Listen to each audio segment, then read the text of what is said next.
And welcome to the 8th episode of the TechnoBuffalo Show. I'm one of your three hosts for this week, Sean Ani, editor-in-chief of TechnoBuffalo.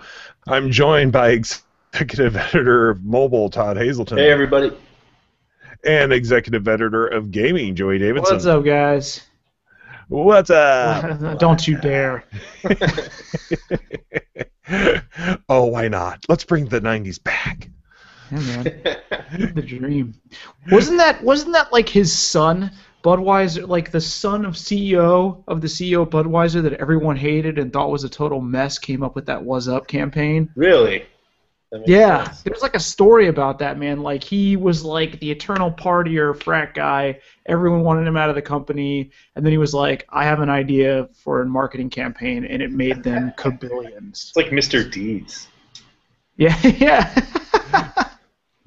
Man, I haven't thought about that movie in a long Adam time. Sandler.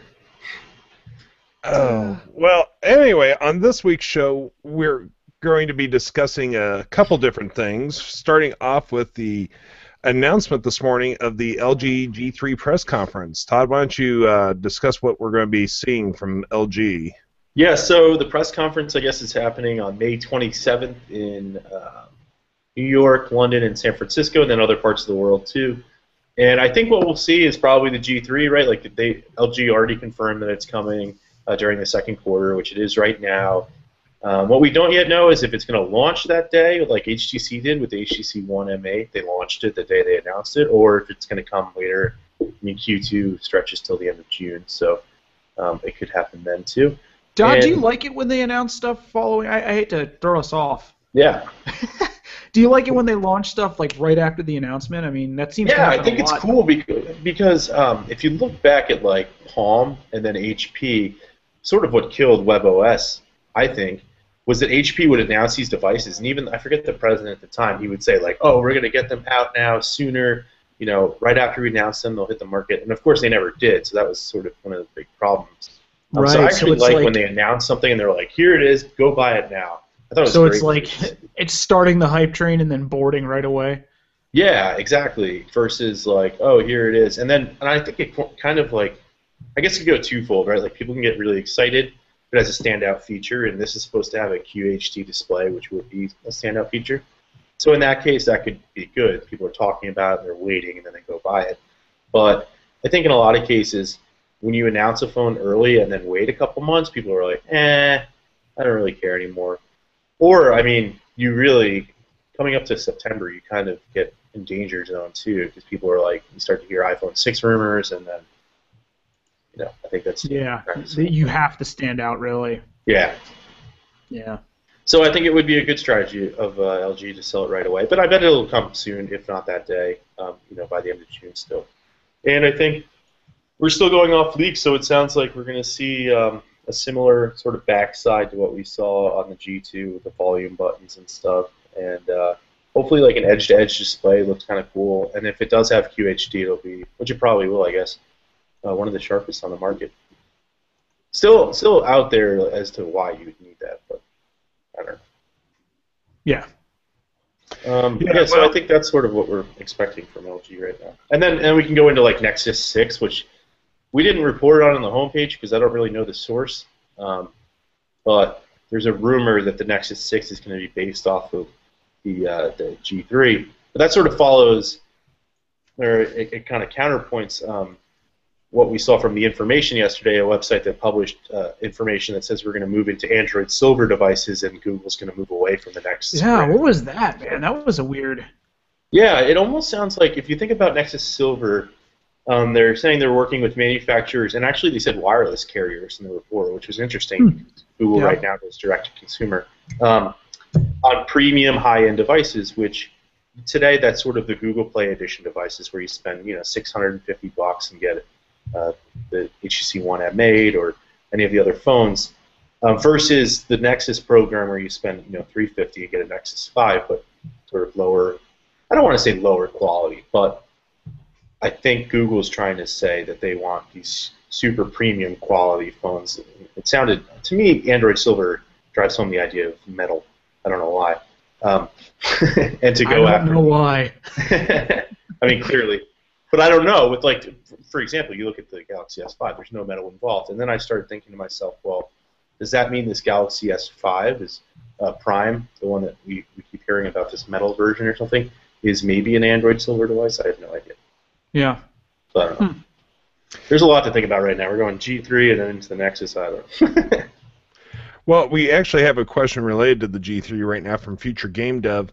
Hey, Todd, what do you think LG will have to do to make the G3 really take off and stand out from the market?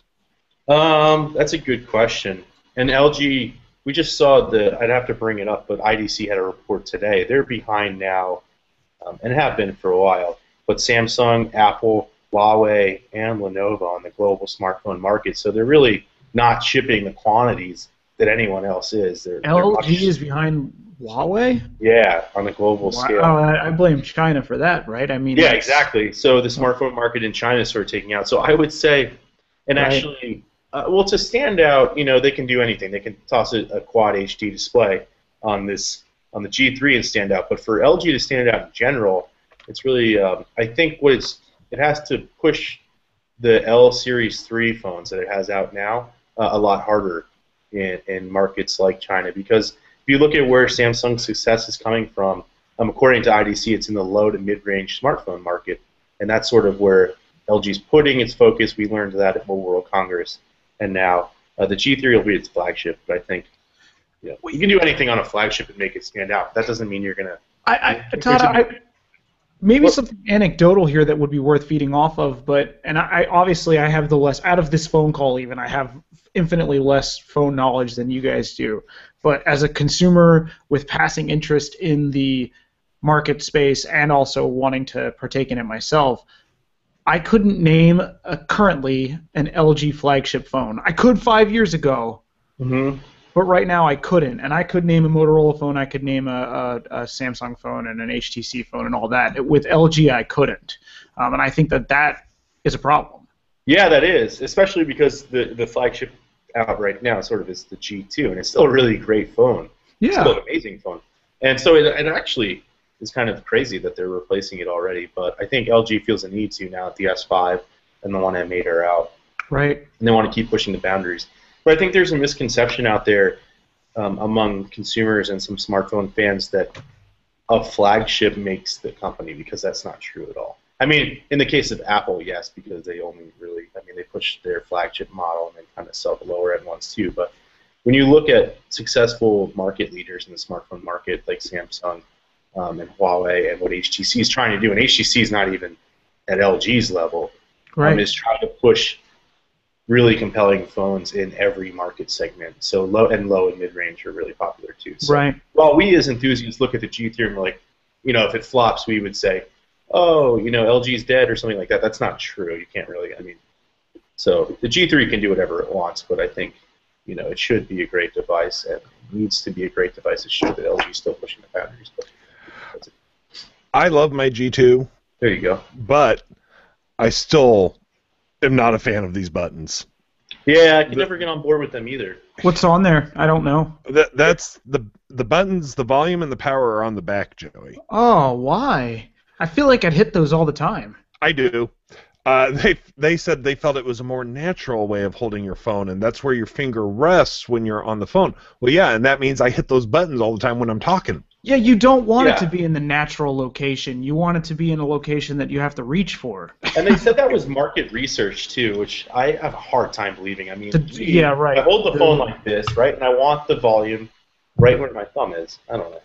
Yeah, because, when I hold the phone, my index finger goes on the back here, and that means I'm right on top of the power and volume buttons at all times. No, my middle finger sits right on the volume rocker, actually, for mine. Yeah, well, that's the thing. On the side, my middle finger... This show is getting very weird right now. I'm like, I don't know, man. How do you hold your phone? On today's episode, how to hold your phone. No, this isn't the Apple podcast. Oh, boy. Ooh, burn. Oh, God. 2 points.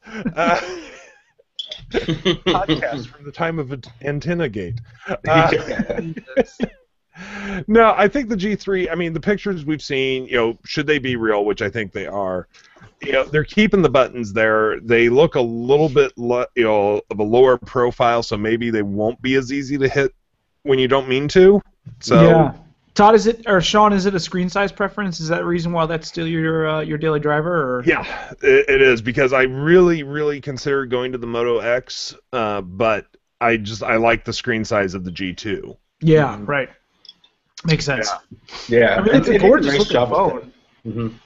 Well, I mean, I also have a Galaxy Mega 6.3, and I do use it, but like when I'm in England, that was the greatest phone ever for traveling, because I had I went and bought a local SIM card, so I had UK data, and if you're walking around a city you don't know, that screen size was awesome for Google Maps. Yeah, I'm sure. I'm sure. But I don't carry the 6.3 on a daily basis. Even at I'm 6'4", and even for me, I'm like, this phone is way too big. It's a phone for giants. Exactly. It's the phone designed specifically for Shaquille O'Neal. I saw, speaking of large phones, which is crazy, I saw my sister on Easter, and she was saying that people look at her One M7 and are like, what is that, a tablet? And I'm like, this thing, it's only got, what, a 4.7 inch display? Yeah, the One M7's nowhere near a tablet. Yeah. So that's crazy. I think you have, people that are used to that. Nerds. Yeah. Well, Joey, you also had a whole lot of unexpected news this week from Nintendo. What's going on over there? Which part, man? The last 2 days, they've just kind of like dropped a crap load of info on us. So Monday, was it Monday or Tuesday? I can't even remember at this point. Tuesday was when the Treehouse was announced. Okay, so Nintendo announced their E3 plans again. They are skipping the stage presentation in favor of live streaming, and this is awesome. They are holding their first ever Nintendo officially sponsored Smash Brothers Invitational Tournament for the new game, which is sweet. This is a company that has a history of, for better or worse, ostracizing the tournament community for Smash. Like, they don't do things that help the tournament community.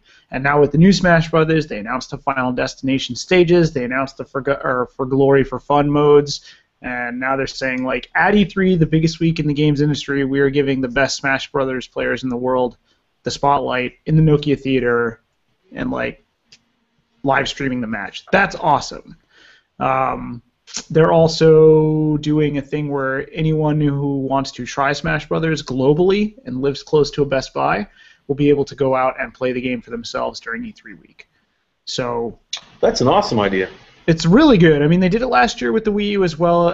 There were several games at the kiosks. This year they're just putting Smash on the kiosks.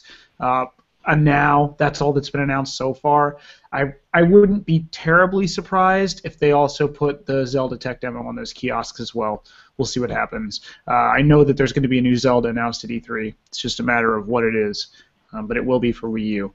So beyond that, I mean, people were really pissed off that Nintendo's skipping the stage presentation again, and I'm personally not. I don't. I think it's an exorbitant waste of money for a company that really can't afford to waste it. And the way that mainstream media covers E3 now has changed. They don't worry about the press conferences. They just put out 1 or 2 articles recapping the stuff on the show floor, and that's it. So Nintendo will be there. For me, there's a twofold reason why I prefer them not to be on the stage. Number one being, yes, it's going to save them a ton of money. I don't see the point to hiring Flo Rida and Aisha Taylor to come in and wow, and I'm using air quotes there, wow, you guys, when you're sitting there. The second thing is, there's no way to write when you're in that event. No, yeah. I mean, you could. I've done it before. It's awful. Well, no. So you're getting past couple of years half-ass coverage from press when you have a stage show. Like, that doesn't help anyone. Yeah. Well, last year, you tried, working from inside. I think it was the Sony presentation. Your Wi-Fi dropped out in seconds. Yeah. Yeah, it's bad out there. I was there once. Yeah. And so Ron, Eric, and I were covering remotely. So yes, we had a presence in the theater for the Sony presentation, but Ron, Eric, and I were actually the ones doing all the coverage from the live stream because you couldn't connect to the internet at all. Right. Even my 4G at the time was totally blown up on itself. Yeah, I think you got like 3 texts through to me throughout the entire presentation. Here's Sean, dying, send help. It's crazy how companies do that these days. You know, like yesterday I was at an Acer press conference, and I walked in about 20 minutes before it started. No seats left, you know, and like I'm just sitting in the back, like, why didn't, you know, there's no reason for me to be here. There's no purpose for this at all. And I think that's a silly, like, and then afterwards, you know, you're mostly there for the hands-on stuff, and afterwards they didn't even have hands-on. I mean, most of the new products that were cool weren't even there. Here's how it went down last year, if you're curious, for Nintendo, and I imagine it'll be the same thing. And maybe this is why I'm not personally upset or disgruntled by the news. Their press conference will be at the same time as it always is, 9 a.m. Pacific time, Tuesday. That has been like rock solid for the last 10 years. So instead of being a press conference on stage, it'll be a live stream video, that Nintendo digital event. They've added YouTube. That's good news. No more Ustream, which was such the silliest platform to do this on was Ustream. YouTube's a little bit better and more stable. So immediately after that, I get on a bus, I go to the E3 Convention Center before the show floor opens, and I have 2 hours worth of hands-on time with everything that they announced. And then every 15 minutes in between demos, they gather the press up around a table, the developers come out and talk to us. So like Aonuma, the guy who directed Zelda, he's out there, Miyamoto's out there, last year he was out there for Pikmin 3. It's awesome. And then I just go about my business. So we still have the same hands-ons, we still have the same presentations, and then this time they're going the extra mile and making it so that the fans can play the games that they want to play. That's awesome. Yeah, I think that's great. I think this is the more logical way to do it. I mean, as you wrote in your editorial yesterday, Joey, I mean, especially when it gets to the car games. What was it, last year or the year before, the guy that went on and on about his love of cars? Oh, that was last year, the guy from Forza 5, or was it Drive Club? I thought he was going to take the car out for drinks afterwards and Right, a romantic dinner. I mean, I get it. Cars are cool. I like cars too, but like, I don't need to see you gush for 15 minutes over the rare McLaren on stage. Like, I don't care, you know. Yeah, at any moment I thought it was going to become an adults-only show. It was disturbing. Turn the lights down. Bring out my candles. Oh, shoot. So, do you come here often? No, and so I have no problem, you know, and they bring out, you know, these celebrities and all that. I don't care. I'm watching these E3 live streams for the games. I'm watching them for the demos. I want to hear the news. I want to hear about the new IPs. I want my gaming information. I don't want bad jokes from Aisha Taylor or Flo Rida, you know, coming out and singing for Just Dance. So I think Nintendo's handled this perfectly. I mean, their shows are always concise. Yeah, they'll throw in a tiny bit of humor, but it's not anything ever over the top. And it just flows, and you get all your news, and you're done. Yeah. Mm-hmm.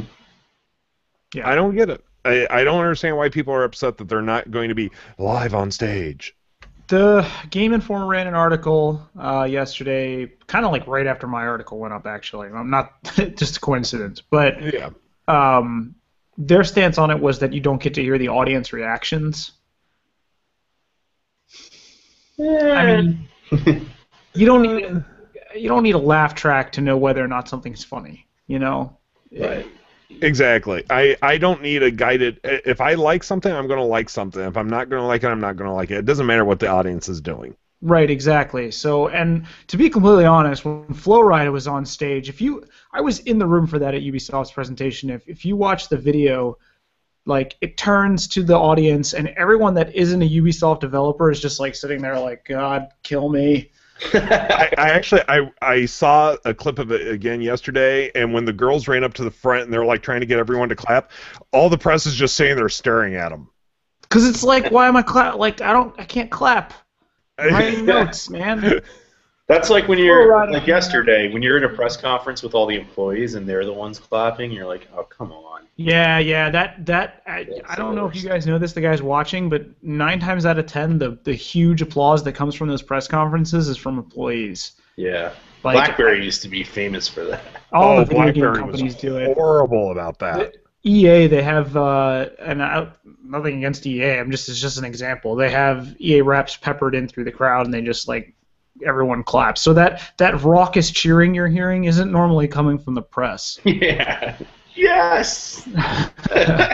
Look at that phone! Oh my god! Meanwhile, you're furiously trying to take pictures, write notes. Yeah. Right. Yeah. I mean, whenever I've gone to like CES and I've been in, the press conferences, I'm like, I see people clapping, and I'm like, I'm juggling a camera and writing a note, and I'm like, I might stamp my foot once in a while. Not the press. I'm sorry. Joey, from Future Game Dev, will you be in the Smash Brothers tournament, Joey? Yeah, I'm not one of those 16 players. No, I'm sure I will play the game over the weekend or the week, but definitely not in that tournament scope. Yeah. No, as much as I admire Joey's gaming prowess, I don't see him being one of the 16 Smash Brother Invitational players. No. Well, we have a third topic for this week, and it's a little out of our normal area. Dude, there's tons of questions about it already. I noticed that. That's why I'm going ahead and moving us over there. So the big news in the geek world yesterday was the announcement of the Star Wars Episode 7 cast. And Joey, who is very fond of constantly telling me what a giant nerd I am. Dude, don't, Sean. This isn't today. This is my coaster on my desk. Nice. Well, no, I always know you say it very lovingly. I know it's never out of being any sort of bullying or meanness. Oh, it's bullying. So, yes, the Star Wars Episode 7 cast was announced. I will admit this. I tweeted it out so I can admit here. I got a little choked up seeing the picture.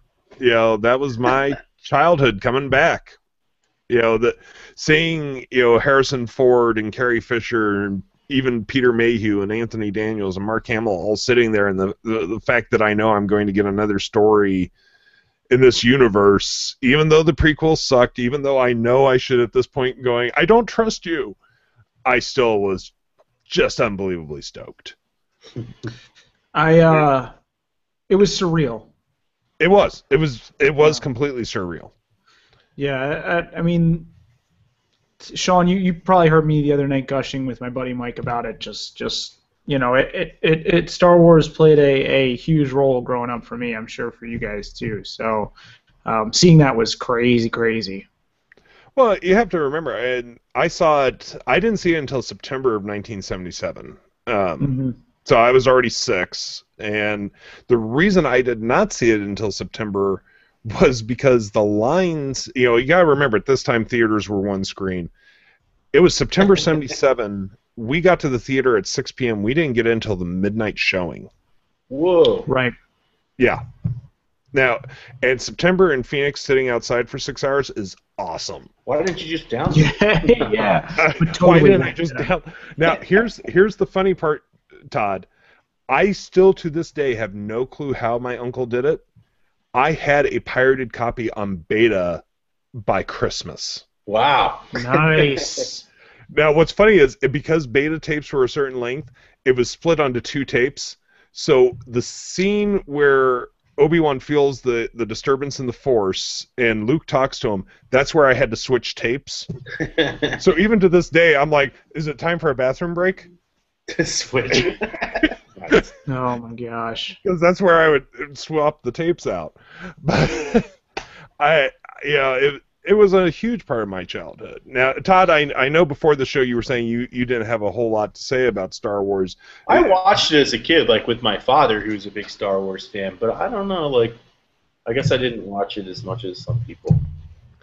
I stopped counting how many times I saw A New Hope at 485 times.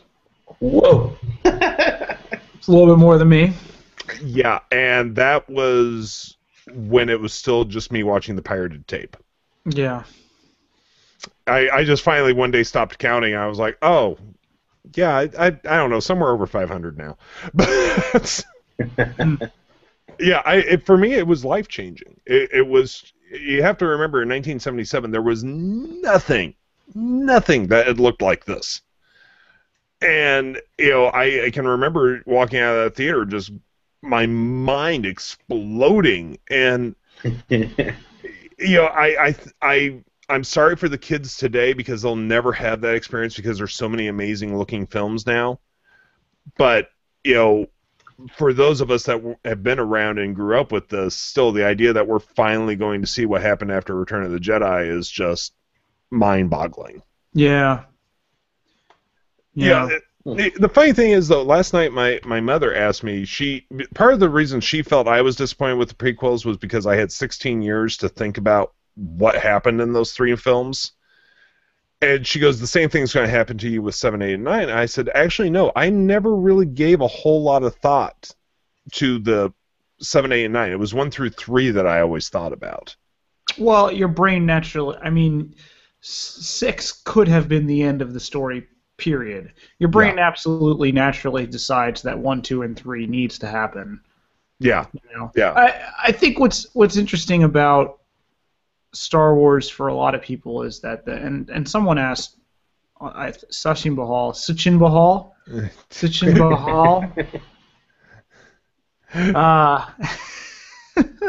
asked on the side something about which one being our favorites and stuff, and I know that it fluctuates, it goes all over the place, but what's interesting about Star Wars to me is that amongst most Star Wars fans, and I'm not counting kids today, the prequels are like universally hated. It's different layers of disgust and different levels, but most people hate them. And I don't think J.J. Abrams is the most talented creator in the world, but I do think he has the ability to return Star Wars to its simple popcorn flick status. That's all it was. People who try to elevate it to something more are crazy. It wasn't anything more than just a summer blockbuster with really pure and simple characters. And then the prequels came, and George Lucas, I think, was drinking his own Kool-Aid. Oh, yeah. And just decided to go balls out like, this is going to be amazing. This is going to be amazing. Faster, more intense. Yeah, right. I don't see. I don't know. He asked which one's our favorite film. Sean, why don't you start that? I know everyone says Empire Strikes Back because it was actually the strongest writing of the series, but for me it's Episode 4, New Hope, simply because that was what introduced me to this universe and these characters and set my imagination on fire. If you go back to Episode 4 and that's such a simple line about you fought with my father in the Clone Wars, my brain exploded at trying to figure out what the Clone Wars were. Yeah. I obsessed about that as a 6-year-old. And so, Episode 4 is my favorite simply because of what it set me down a life path, essentially. Todd, you say you haven't. Jeez. You're not as deep. I don't even know. I honestly don't even know. I've watched them, but I don't think I could walk by a TV and be like, that's this one. Wow. Yeah. I don't know if I've ever met anyone. Well, no, that's not true. I've known other people that were like, oh yeah, I've seen them. Yeah. For me, it was just sort of like I said, my dad would watch him growing up, and I'd watch him with him. So I've seen them all for sure. I just that's sort of where it stopped.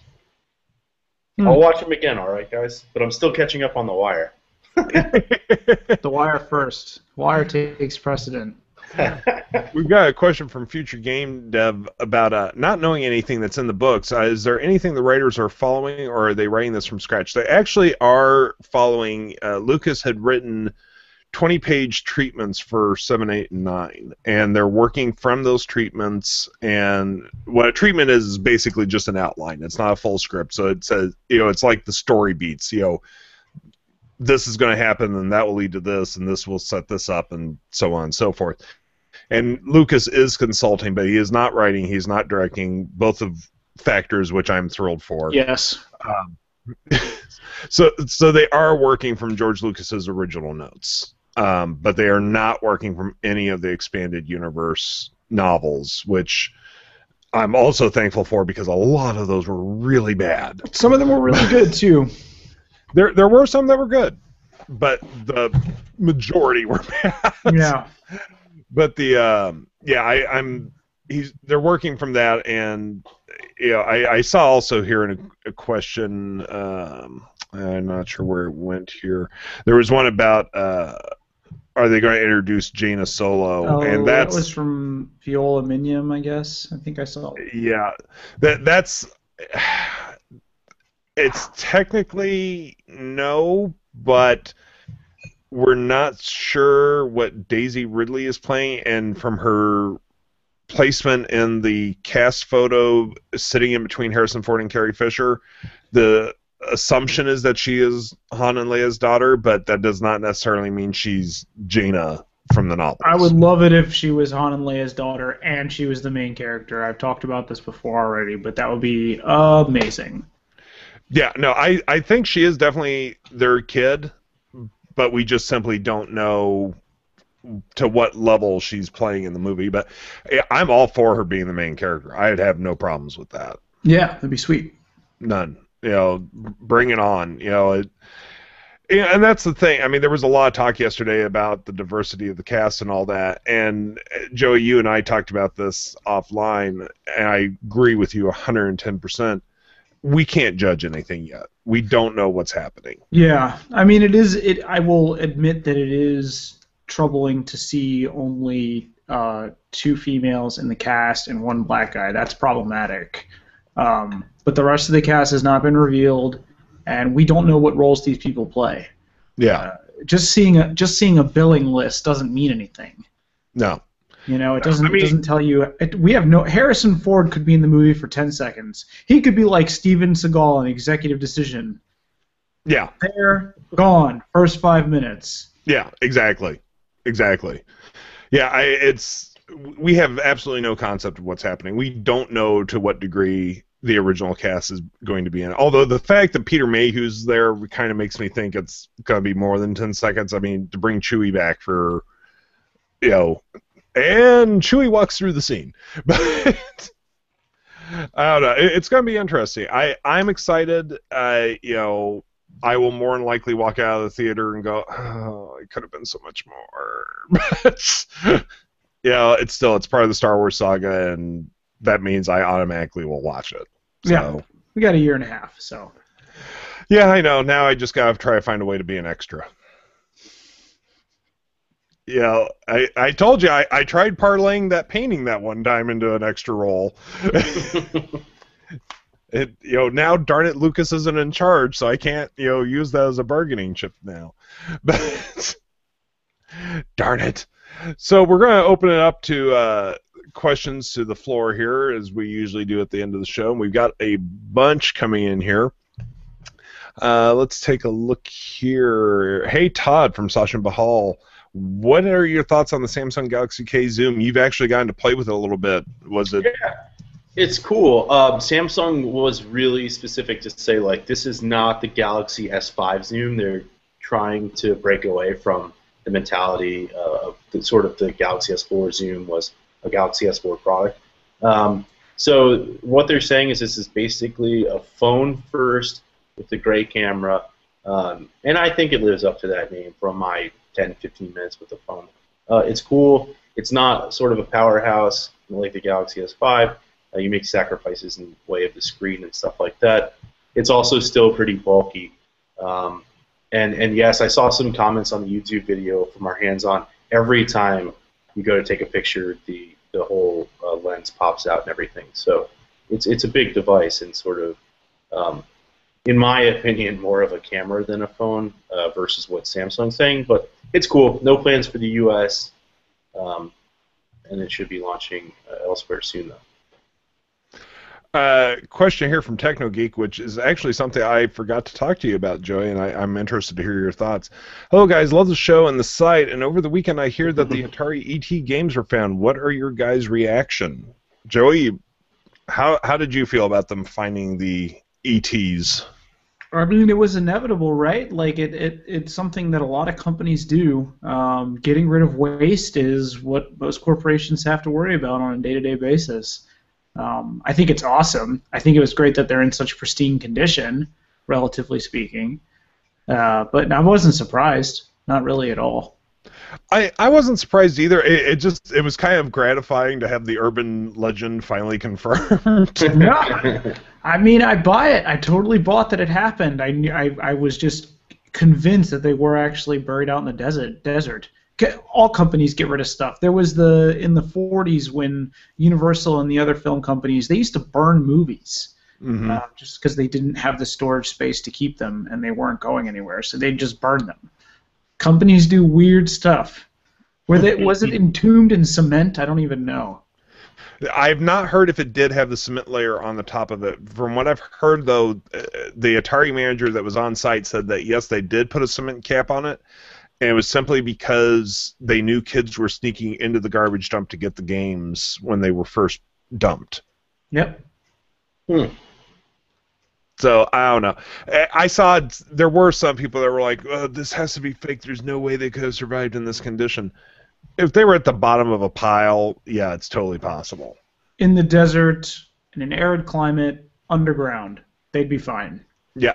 Well, it's just like why the airplane graveyard is out in Arizona, because the planes are kept in great condition due to the climate. Mm-hmm. No, so it's no different with the video game. Is that the one south of Tucson near the Davis-Monthan Air Force Base? Yeah. Yeah, that's cool. Yeah. Oh, I've driven past it. I've never been in it, but yeah, it's amazing. Just lines and lines and lines of planes. Yeah, it's nuts.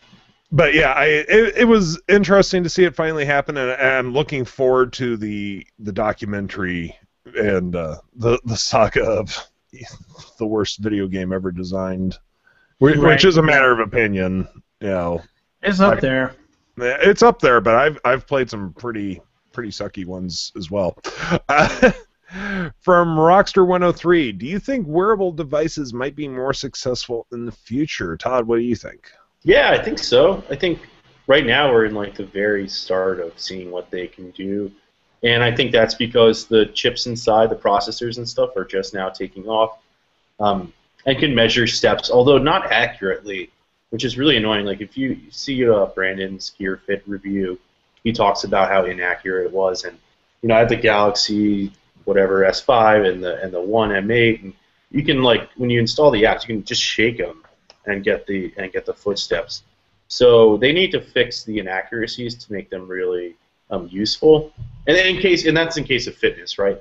And I think for alerts and stuff, yeah, I mean, look at what Pebble's doing. They've done a fantastic job. And I hope that anyone building devices in Android Wear is sort of using that as a model for moving forward.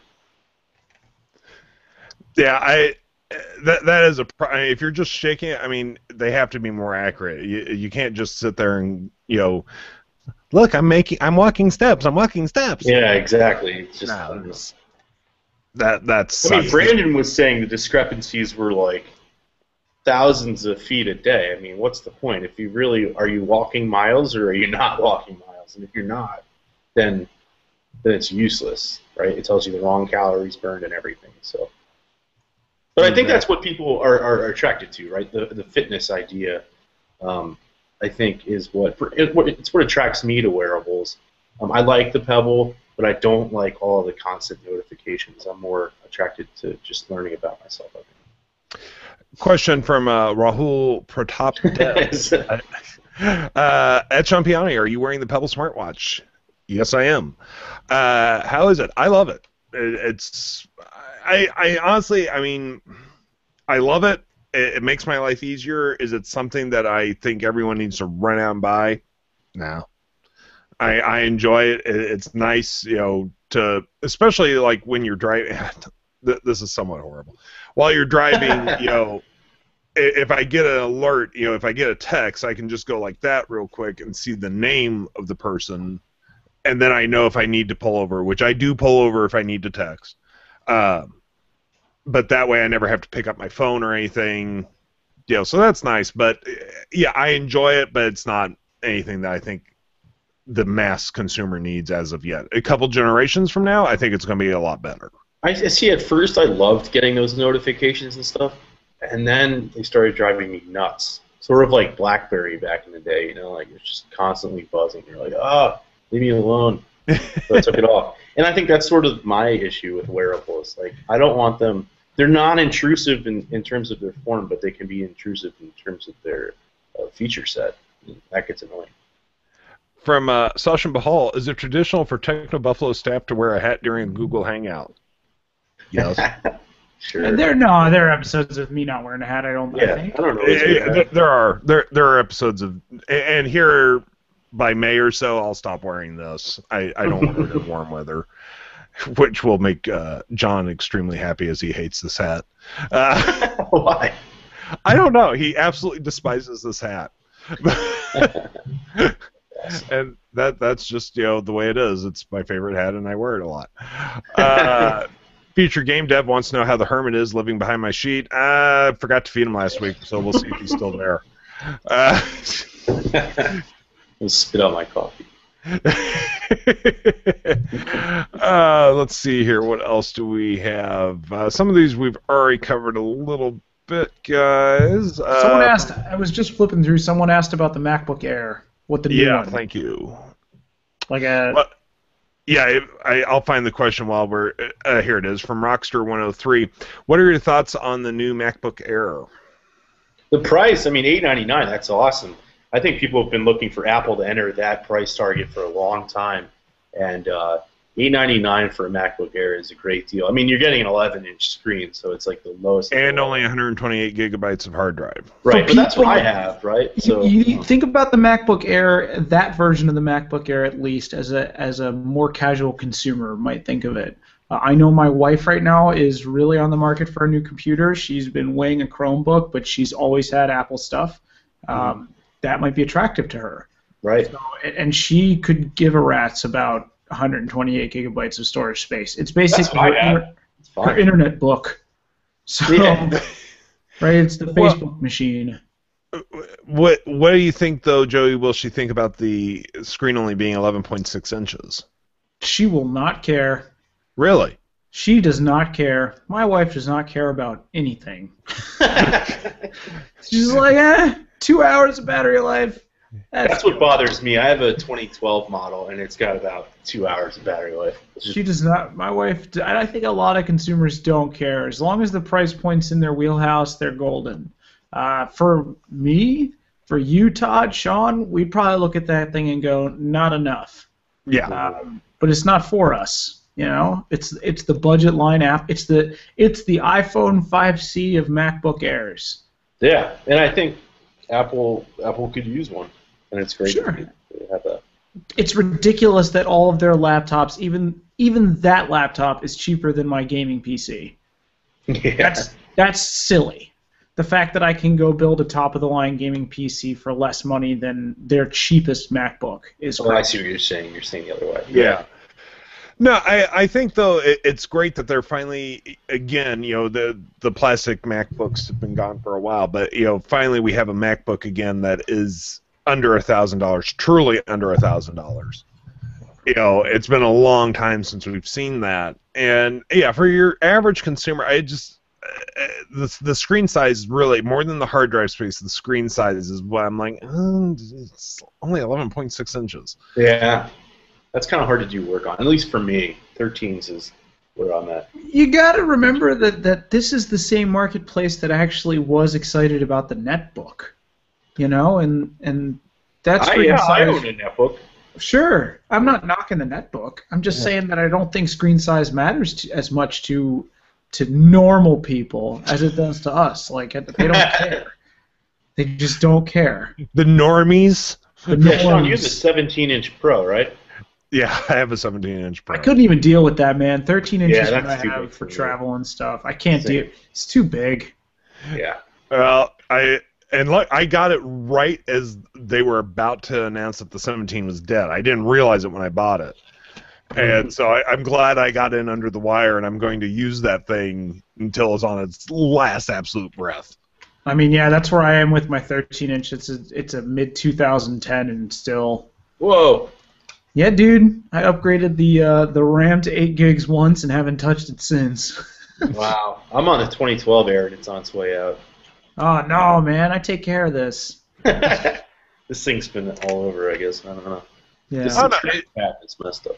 It's interesting to see Apple back in this market, this price range. So it's going to be interesting to see what it does. I think that now, Joey, here's a question: if your wife is just concerned about Facebook machine or whatever, would she be better off with a tablet? Mm-hmm. No, my wife likes a keyboard and all that stuff.